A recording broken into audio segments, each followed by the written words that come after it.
কিছু কিছু dress field থেকে যখন উঠে আসে আর যখন আমি হাতে পেয়ে যাই তখন মনে হয় রিয়াকশনটা ঠিক এই রকম যে আমার কি কিছু আদৌ বলা উচিত নাকি বলা উচিত না। মানে কিছু কিছু ড্রেস সত্যি বলতে এত সুন্দর লাগে যে সেটা নিয়ে কোনো কিছুই বলার থাকে না। তো আসসালামু আলাইকুম এভরিওয়ান, কেমন আছো তোমরা সবাই? আশা করছি আল্লাহর রহমতে তোমরা যে যেখানে আছো ভালো আছো, সুস্থ আছো। আমিও ভালো আছি আলহামদুলিল্লাহ। তাহলে আজকে তোমাদের মাঝে এরকমই একটা ড্রেস শেয়ার করব। আশা করছি তোমাদের আজকের ভিডিও ভালো লাগবে। তাহলে ভালো লাগলে কি করতে হবে? ভিডিওটিকে লাইক করে দিতে হবে, আর আমার চ্যানেলে নতুন হইলে সাবস্ক্রাইব করতে ভুলবা না। আর হ্যাঁ, যারা যারা আমার থেকে সুন্দর ড্রেস নিতে চাও তারা ডেসক্রিপশন বক্স চেক করলে আমার ফেসবুক পেজের লিঙ্ক, আমার ফোন নাম্বার পেয়ে যাবা। যোগাযোগ করলে নিতে পারবা। আমার পেজের নামও হচ্ছে সিজাস হ্যান্ডক্রাফট। তো এখানে চলো তোমাদেরকে ওড়নাটা দেখাই। ওই তো বললাম যে ফিল্ড থেকে উঠে আসার পরে এটা সবেমাত্র ফিল্ড থেকে উঠে এসেছে, আমি হাতে পেয়েছি, তোমাদের সাথে শেয়ার করতে বসে গেছি। এটা ওয়াশ করাও হয়নি। এই যে দেখবা, ভালো করে খেয়াল করো, কিছু কিছু জায়গায় প্রিন্ট করার সময় যে নীল নীল ছোপ ছোপ দাগ থাকে সেটা থেকে গেছে, কেননা এটা এখন পর্যন্ত ওয়াশ করা হয়নি। তো এটা যখন ওয়াশ করা হবে, তারপরে যখন মার দেওয়া হবে, আয়রন করা হবে, তখন ভাবো যে কতটা সুন্দর লাগবে। এখনই এতটা সুন্দর লাগছে। সেদ্ধ জলপাই রঙের ব্রাইট কটন কাপড়ের ওপরে কিন্তু এই ওড়নাটি করা হয়েছে। আর ওড়নাটির বহর হচ্ছে 2.5 হাত। হ্যাঁ, আর এখানে আমি মাল্টি সুতা ব্যবহার করেছি। আর খেয়াল করে দেখো, প্রত্যেকটা ফুলে ফুলে কিন্তু পার্ল বা পুঁথি যেটা বলো না কেন সেটা দেওয়া আছে সাদা রঙের, যার জন্য একটু বেশি ভালো লাগছে। অনেক ক্ষেত্রে কি হয়, তোমাদেরকে ড্রেসগুলো আমি দেখাই ঠিকই, বাট ক্লোজভাবে যখন দেখাই না তখন তোমরা আসলে ড্রেসের সৌন্দর্য বুঝতে পারো না। তো তাই ভাবলাম যে তোমাদেরকে আমি একটু কাছে থেকে দেখাই, হ্যাঁ, যে কেমন। তো সেলাইয়ের পরে দেখো এরকম কিন্তু কোকড়া কোকড়া হয়ে যাবে স্বাভাবিক কর্মীদের হাতে যখন যাবে, বাট ওই তো যখন এটা ওয়াশ হবে, মার আয়রন সব হয়ে যাবে, তখন একদম ফ্রেশ, তখন খুবই সুন্দর লাগবে দেখতে। তো এটা হচ্ছে ওড়নাটার সাথে ম্যাচিং জামাটা হচ্ছে কমলা কালার।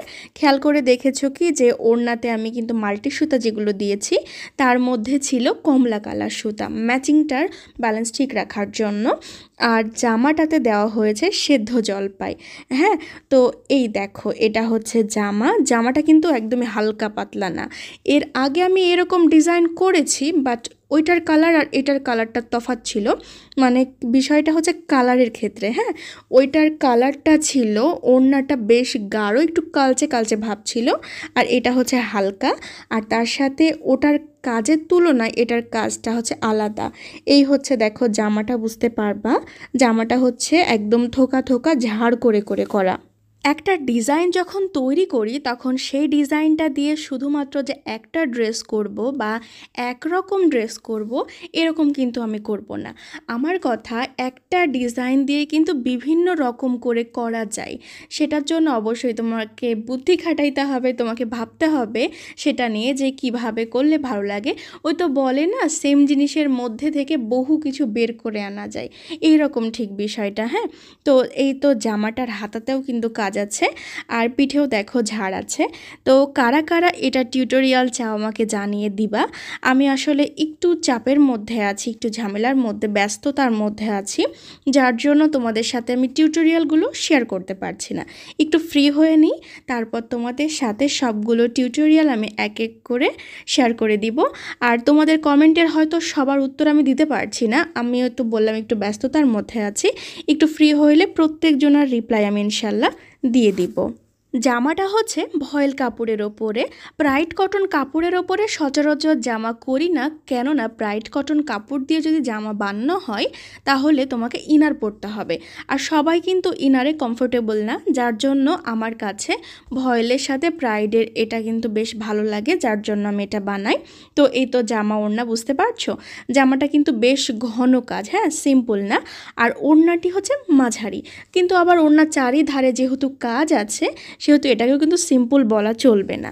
এবার বলো যে তোমাদের কেমন লাগছে। আমি শুরুতেই বলেছি যে এটা নিয়ে আমি কিছু বলবো না, মানে কিছু কিছু ড্রেস হয়তো আসার পরে রিয়াকশন ঠিক এরকমটা হয় যে কিছু বলাই উচিত না, কারণ আমি সামনে থেকে দেখেছি, আমি জানি এটা কেমন।